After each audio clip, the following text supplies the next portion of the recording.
ایرانی ایٹمی تنصیبات پر حملے کے بعد ایران اب کہاں کا حملہ کر سکتا ہے؟ ایک تو 5 فضائی ونگز ہیں خلیج کے آسمان پر امریکی، جس پہ گرفت بنائی ہوئی ہے انہوں نے، اور وہاں پہ 5 ایکسپیڈیشنری ونگز ہیں، جو 2 تو کویت میں ہیں اور ایک سعودی عرب، متحدہ عرب امارات اور قطر میں موجود ہے۔ اس میں F-15 اور F-16 جو ہے وہ تعینات ہیں، جو کسی بھی حملے کی صورت میں جواب دینے کی اہلیت رکھتے ہیں۔ اس کے بعد قطر کا جو خاموش ونگ ہے، اس کا ہدف جو ہے وہ نگرانی ہے زیادہ تر، اور ایندھن اور یہ ساری چیزیں بہم پہنچانا ہے۔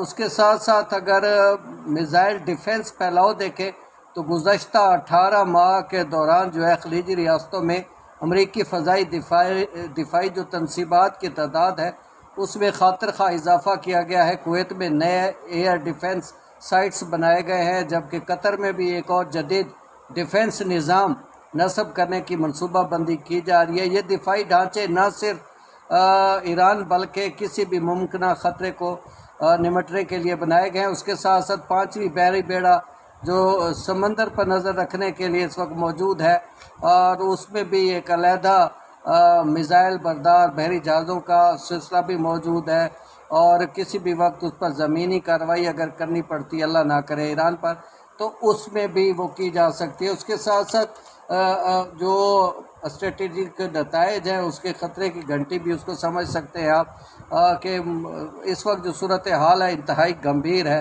اور بہت سارے ممالک اس کو امریکی اس معاملے کو بڑی گہری نظر سے بھی دیکھ رہے ہیں، اور اگر ضرورت ہوئی تو ایران ان ساری جگہوں پہ حملہ کرے گا۔ 1-2 اسپاٹس پہ شام میں اس نے کیا بھی ہے۔